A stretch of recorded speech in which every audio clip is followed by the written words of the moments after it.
สบายดีเนี่ยมือนี้จะไปกองเข้ากันนะอยู่เมืองคำมาเด้อทีมงานเบอร์เลือกอะไรแต่งรอกับแม่ยายเก่าเนี่ยคือเก่าเนี่ยเต็มรถมานะ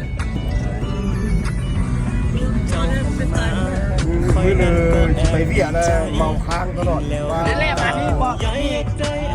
นี่รถขึ้นไปว่าวันนี้คันนี้ไม่รู้ว่าเจ้าบัวไปนานนี่เขาขึ้นยาแล้วมันไม่อยากเอาไปเบียร์เพิ่ม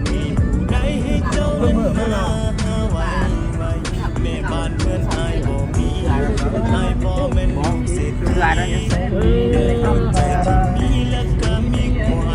เราอยู่ให้มันโอ้พัดทั่ววิทย์ใส่ก้อนกระบอกทั่ววิทย์นี่เช่นใส่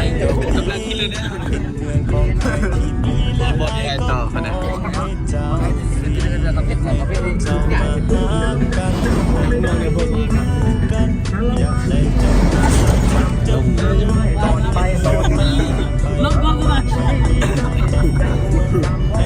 ประมาณนี้ตอนเช้า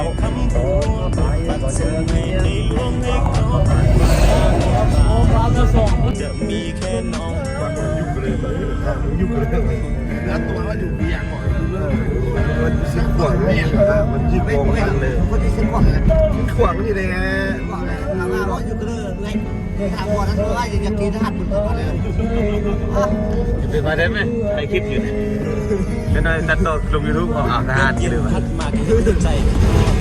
โอ้มันลงทุกวันตลอดยังมีหลายเรื่องที่อยากจะบอกน้องเกินไปอายาที่ถูกลองเห็นแบบแล้วก็บอกเลยว่าลงไปต้องบอกมาที่ไปใครก็ได้สั่งหลายอายก็ปล่อยเจ้าเกี่ยวกับอายแต่เจ้าคนตื่นให้สิบอกเอาเจ้าคือคนที่อายฟ้องแยกสิเอาเจ้าเป็นมีความรักของอายที่มีไม่ยกให้ดูฟรีเพียงเจ้าบอกให้จับที่อายคนนี้ก็สุขใจอยากให้ตัวเจ้ามาหากันอยากให้เงินเป็นคู่กันอยากให้เจ้าได้สัมผัสจับเรื่องกันเรื่องยาวไปเหมือนบ่มีหัวต้องห่วงให้เจ้าจับแขนแม่คำพวงขึ้นบัดส่งให้ในหลวงให้เขาไปหมดบานอยากให้ตัวเจ้ามาหากันอยากให้เงินเป็นคู่กันอยากให้เจ้ามาสัมผัสจับเรื่องรุ่นนี้ก็อยู่หักคอตายหักคอให้เจ้าจับที่บักนี้นี่ได้บัดส่งให้ในหลวงให้เขาไปหมดบานจะมีแค่น้องคนเดียวและต้องกระเมียสิประจำการกระเมียสิมันคงก็ต้องนั่งอยู่จังต้องกำลังให้จังหวะว่าต้องแต่ละแต่ละ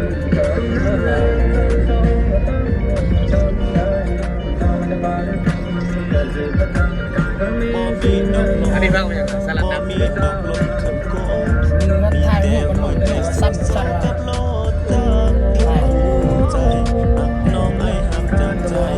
เปลี่ยนไปเฮ้ยสุพงษ์ผู้สาวสุพงษ์บุรีบุยุบุเกี่ยวโอ้ยอย่าเบาติดสั้นแน่เนี่ยซื้อนะเนี่ยก็แวะซื้อมันเผาติแล้วซื้อมันเผาเด้อมันเผามันหวานแซ่บๆนัวๆซื้อน้ำซอยไม่ตู้ไม่ตัวเลยรู้สึกว่าสร้างเกษตรเราก็ซื้อหลายโอ้สมพงษ์ยากได้เอ้าก็ซื้อปันเป็นต่อว่าเขาเลยไปบุ้มจะไปมุดเลยไปหยอกซื้อกับหยอกซื้อโอ้ไม่ยกไปหมดขอให้เพิ่มเรามาหากันอยากให้มากันวายเลยกันแล้วอย่าอ้าวมึงโดนอะไรมั้งให้จะจับแขนแม่คำพวงบัดโอ้ยบัดบัดบัดบัดเจ้ามาหากัน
ไม่เศร้า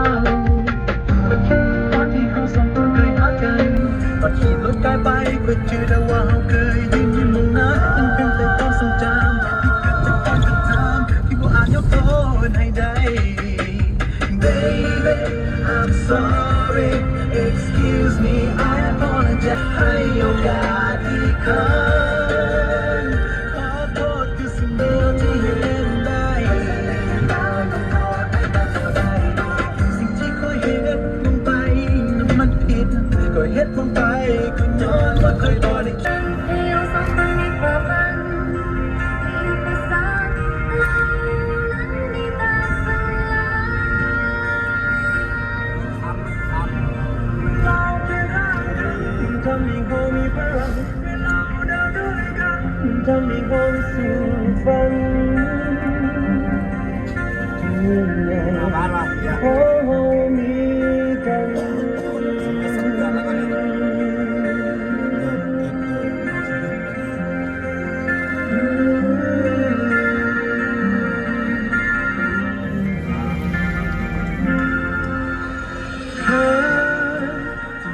ได้มีให้กัน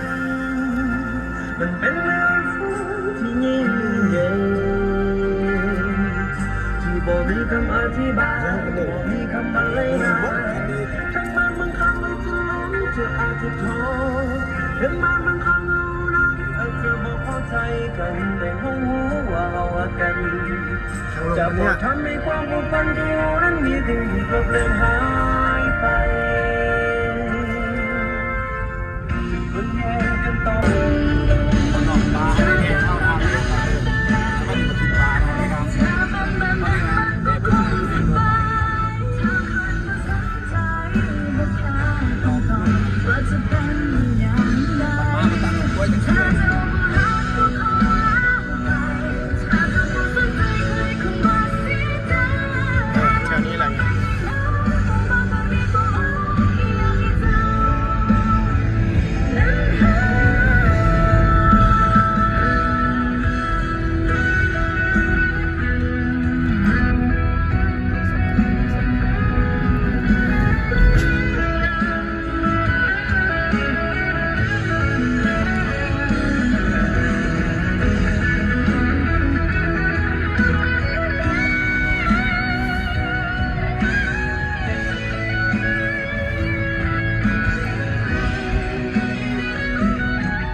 มันบ่มีความหมายใดๆอยาก เห็นเส้นทางเลย ในหัว คิดดูเลยมันทำเลย อยากเก็บใจเอาไว้ให้เจ้าคนเดียวเท่านั้นก็พอ เบิ่งสภาพแต่ละคนมา หัวใจต้องได้รอคอยวันหนึ่งต้องมีคนเดียวโดด เรียนสมรภูมิเลยเส้นทาง ความรักมีความหมายกับใจเท่าใดก็ว่าบ่พออยากจะรักจะมาบอกกัน ทางเรียนกับทางหินแฮวันนี้กล้องไว้เลยทางหินแฮนะ ยังอยากเก็บคำว่าไว้ในใจ โอ้โหหนักหนาเติม หัวใจต้องคอยวันหนึ่งต้องมีตัวเดียวก็พอเพียงพอความรักมีความห สิ้น มาย ได้แล้ว ใจเท่าใดก็ว่าบ่พออยากจะรักจะมาบอกกันจะไม่ยอมปล่อยเวลายังไปสองใจยังอยากเก็บคำว่าใส่ใน หินแฮ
บัดนี้ก็ฮอดบ้านเลยเด้เกมจะไปหน้าบ่สภาพ มันเผาใส่น้องบ่ายมันเผามันแก้วว้าย มันแก้วหวานๆยืม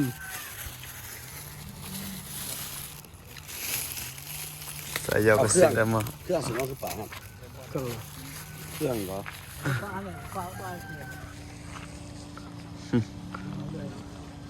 วัยรุ่นมีกาตะกี้เราเก่งไปเกี่ยวเข้าเพื่อ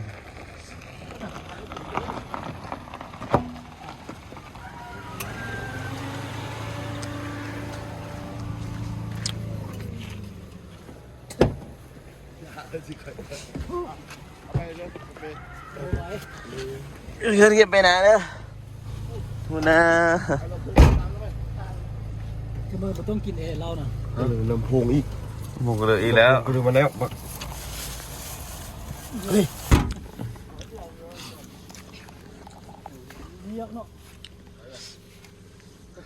ฮอตนาแล้ว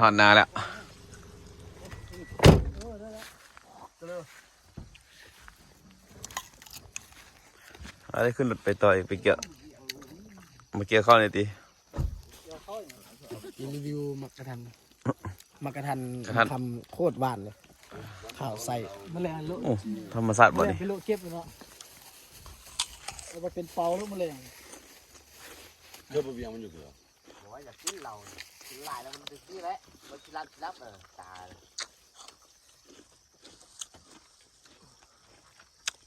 ใส่ย้ำบ่ ต้องอย่างนี้เดี๋ยวมาอยู่คำจังรอดเลย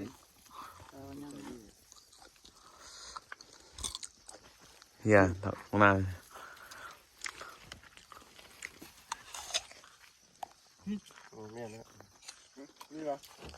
นี่ก็ว่าหอมปอมันเอาพี่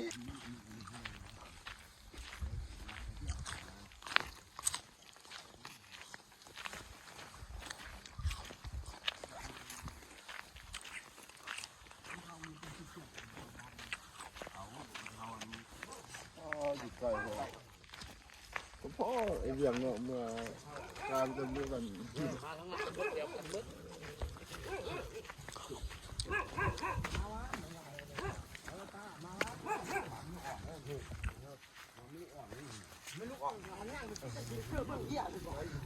ไปกวนอย่างมัน เขาเพราะว่าเขาก็พวกเดียวกันเลย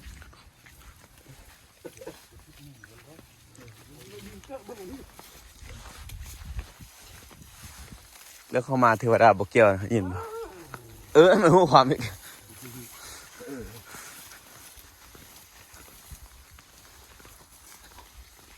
มัดเดิมมาเกี่ยวมัดเนี่ยวะ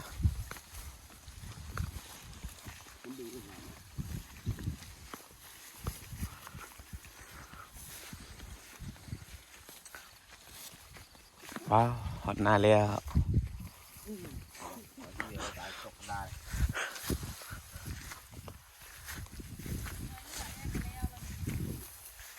จีแรกแล้ววะเอาแล้วเขามาเลยสิคิดว่า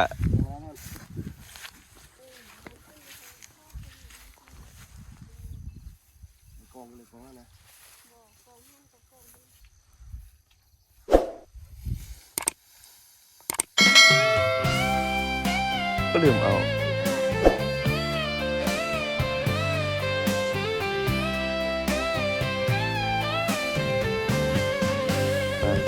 บรรยากาศ เลือดตอกสิ ในบ้านนาของเขาในฤดูเก็บเกี่ยวข้าวปีนี้มันแสนสุขใจอากาศดีเต็มไปด้วยความสุขนั่งกินปลาอยู่ท้องไร่ปลายน้ากับพี่น้องเขา บรรยากาศโคตรดีสินะเหมือนคำ คนไกลบ้านเกิดจากบ้านมาหลายปีแต่ดาวยังดีมีคนที่หักเขา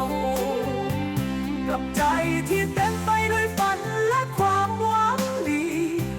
ส่งความสุขมาให้ทุกท่านที่ไกลบ้าน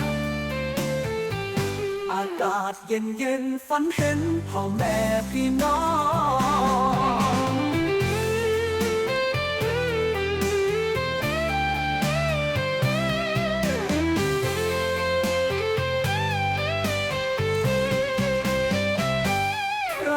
ก็บเกี่ยวข้าวนาท้องฟ้าอากาศก็หนาวในใจก็แห้งหนาวขอให้ทุกคนจงมีความสุขหลายสลายทั้งกายและใจบอกว่าจะอยู่ใสขออย่าได้ลืมบ้านเกิดของเฮาเก็บเกี่ยวข้าวนาแล้วพากันนั่งกินข้าวกินปลาด้วยกันพี่น้องแสนดีความกลับบ้านล้นเฮาจากใจเปล่าเก็นคนไกลบ้านสุขลาโอ้โอ้โอ้คิดฮอดบ้าน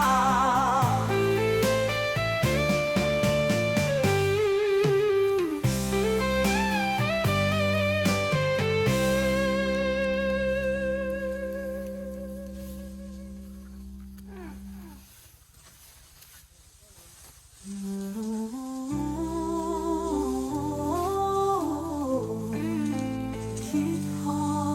ดบ้าน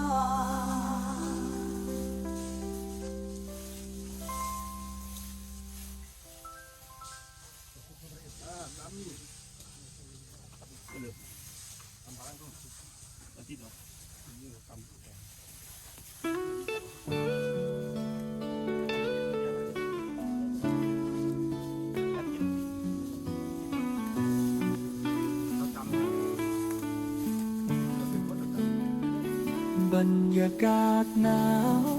ในบ้านนาของเขาในฤดูเก็บเกี่ยวข้าวปีนี้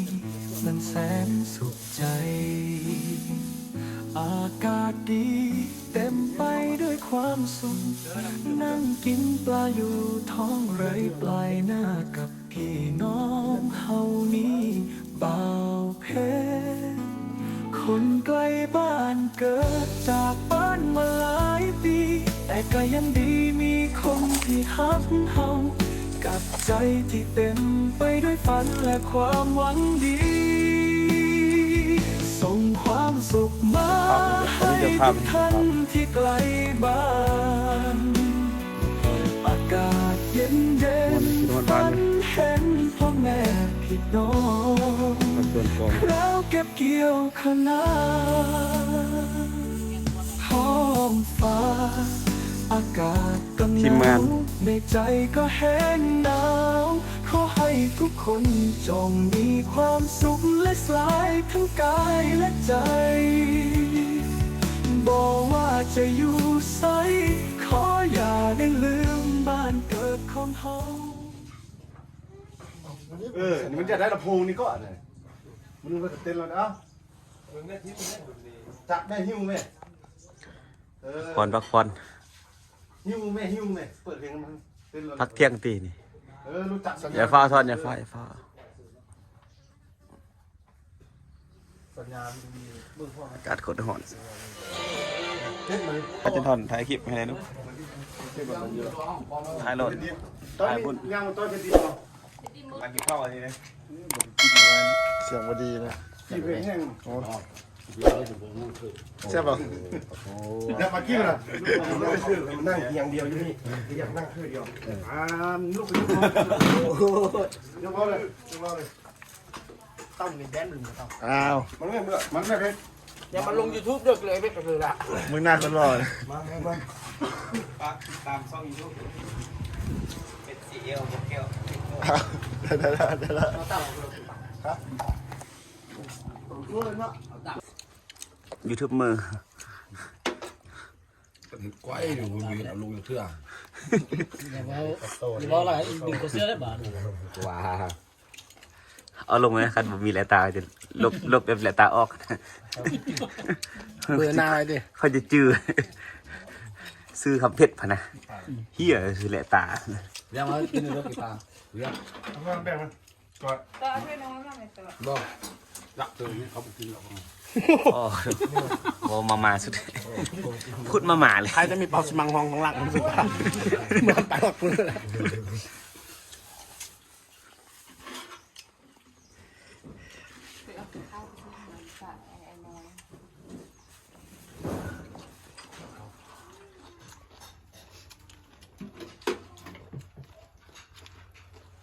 จะเพชรพออะไรเพชรอายกินข้าวน่ะจะคำยืดกับอายยันเขาจะลงยูทูบมั้ง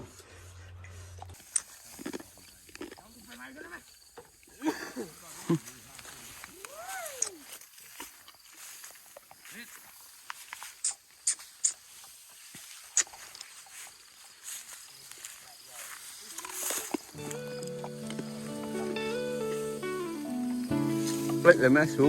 ไอ้คือว่ามดนะ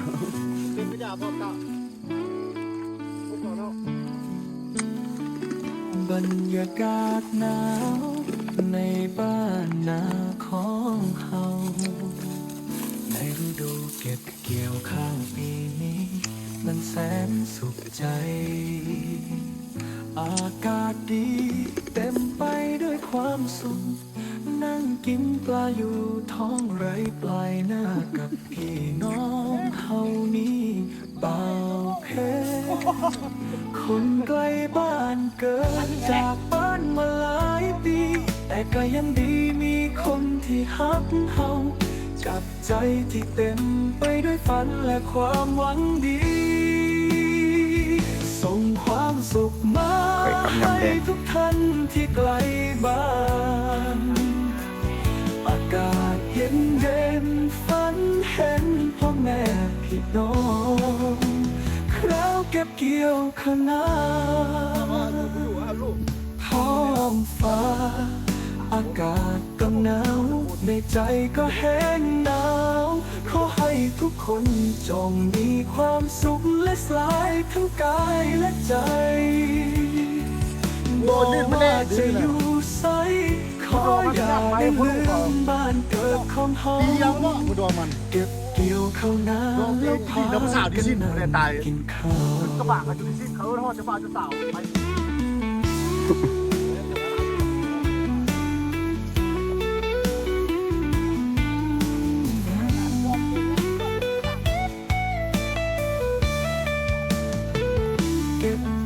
ข้าวนาแล้วพากันนั่งกินข้าวกินปลาด้วยกันพี่น้องแสนมีความกำลังสิเมื่อแล้วเขาจะแบนซ่อง YouTube กันนะ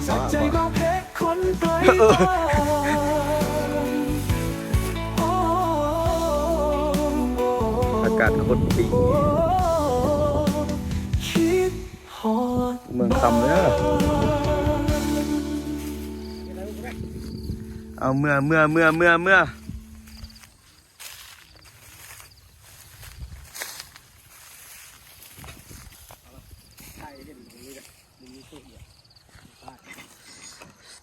เขาแรงได้วันนี้กลับจากเวียกให้เวียกหน้ากินข้าวแรงนะของเก่งก็มีเด็ดเนี่ยแซ่บๆนะยักเข้ามาเดี๋ยวนี้ไหมแกงนอนะโคตรแซ่บเลยเอากระพุ้ทั่วห้ามันเรื่องอะไร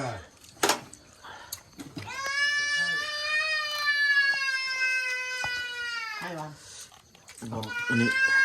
เราก็ดูจากบนมือปลาเค็มมือมาเจ้าปลาเค็มดิแซ่บป่ะแซ่บป่ะใช่ป่ะครับแซ่บเอาเซลลงมาเขาเดี๋ยวมันแซ่บเลยเดี๋ยวมาแซ่บป่ะเดี๋ยวมาก็แซ่บ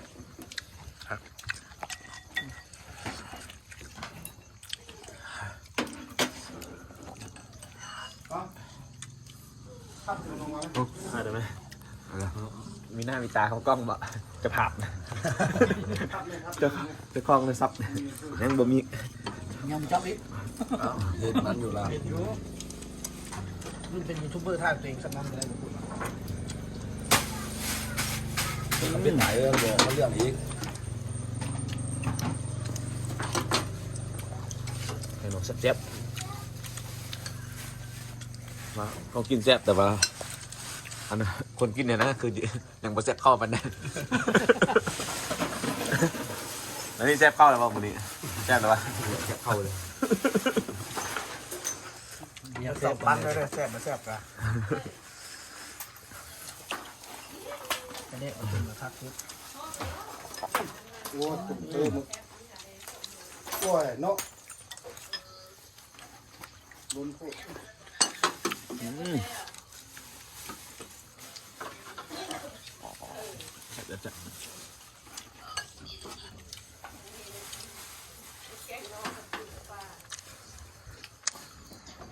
นอนแซ่บๆเลย ว่าฉันก็อยู่ที่ยังไม่ถ่ายเกลือ คนจังหวัดกลาง ให้โพนคนใดเลยก็ เป็นมันเป็นคำ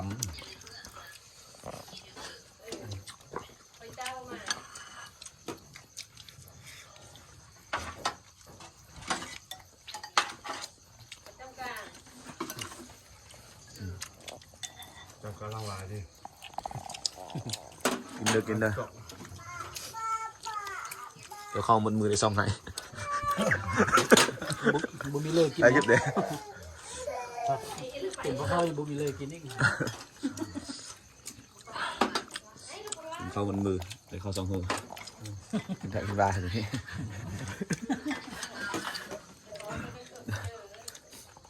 กันเลยเนาะกินข้าวพอแซ่บด้วยคนอาบน้ำมาสุกคนนี้ มีส่วนแบบแซ่บไปเลยเนาะ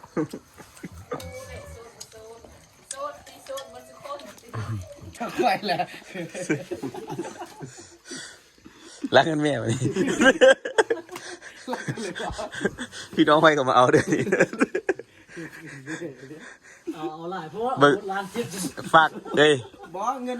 มีล้านเท่านั้นเอาถ้าว่ามีฮอต8 ล้านตายบุมีเผยเจ้าเงินขี้ไปนะเนาะเขาไม่เอาได้เอาเป็นห่วงต้องเอา2 ล้านเลยบอกข้าเจ้าว่าแต่ มันจะเอาสองล้าน หลังจากกินข้าวกินน้ำเลี้ยวเนาะ แล้วก็คือว่าโอ้ยร้านนึงต้องเอาเฮสินะ กินได้นิ่ง เสียต้องมันเป็นมันต้องเมื่อ พอหอมปากหอมคอนะ ขึ้นเมื่อแต่ละเลยเมื่อแต่3-4 เสียน มาแต่ไก่ นะ นี่อันเว้าใส่คลิปนี่ฝากให้พ่อแม่อันเอาเข้าสมุนครัวเลย อย่าทิมลูกนั่นนี่เบ้เอ็ดเป็นให้นะเบ้ อ้อนวอนอ่ะนะ เห็นว่าลูกรักเงินดำรักกินแม่แต่ลูกขึ้นเนาะ รักกันดิเขาจะตัดออกจากอันนั้นสมุนครัว นั่นยันเป็นบริการเนาะ บอกพ่อแม่จะไปเบิ่งใน YouTube เลย 2 HCL โบแก้วนะ ลูกได้ออกโทรทัศน์ก็ว่า ลูกดังเลย ลูกดังนั้นยกโทรทัศน์ ดูร่างแม่รับกินได้ด้วยเขาต ลูกโทรพีก็ดีกว่า ซื้อไว้เด้อซื้อแลตาเด้อ คอยเห็น ดังนั่นแหละนี่ อันนี้ก็จื้อฝากเกี่ยวกับซื้อเดี๋ยวนี้ซื้อแหละตาเลยบ่แม่นซื้อคำเพชรห้องบ่ม่วนเผ็ดอีกเผ็ดน้อย ได้ป่ะ เบิ่งเลย